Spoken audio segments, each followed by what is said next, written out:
السلام علیکم و رحمت الله و برکاته. دوستان و برادران عزیز، چخیلی که میبینید با همراه یکی مخلص دین گفتی یکی اسماعیل با همراه یکی مسلم، یعنی الحمدلله که اومدیم در شهر سن پترزبورگ جورا ریمون کردیم با قربی انشاءالله که جای حجامه با عکس قطعی برای انسان‌ها که حجامه میکنن انشاءالله براشون قرآن توفا میکنیم و جای نماز.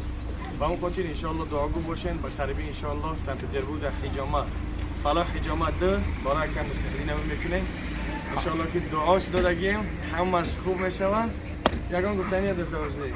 ما شما را انتظار ایمال دعاش بده.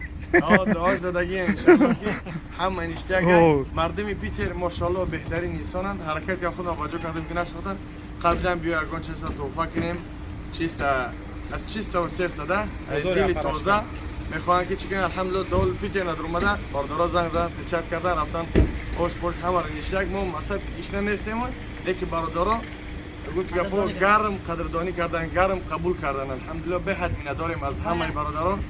شهباز داده یک قطعه بعد هواش تاجیکستان مردمش هم مهربانن ماشاءالله همه طرفه نشتک.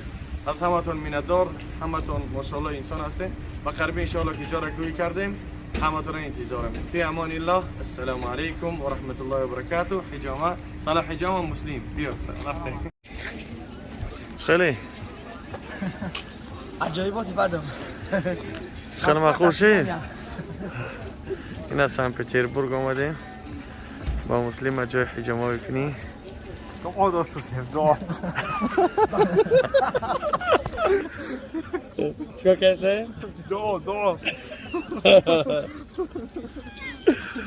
السلام علیکم و رحمت الله و برکاته. شکر میکنم برادرها. اینا در طرف سن پترزبورگ انشاءالله بازار ببینید بازار تاجیکستان هست. به نهایت ماشاءالله فرا آمده. چیست ما نمیخواد رنگ تاجیکستان هست. حلالت بود گفتی اما مردمه انشاءالله با قربی در سن پترزبورگ جایی میکنیم جای حجامه. دعاگو باشین انتظار باشین. اسواد ابن سالان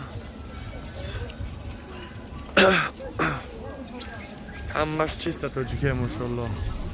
ببین میگو در تاجیکستان کم برف برده استه. الله حرکت مشوار یابو میشه در این بازار. خداوند در کسب کارتون برکت عطا کنه و رزق روزی حلال و علم جاش دارم دارا قبول منازی.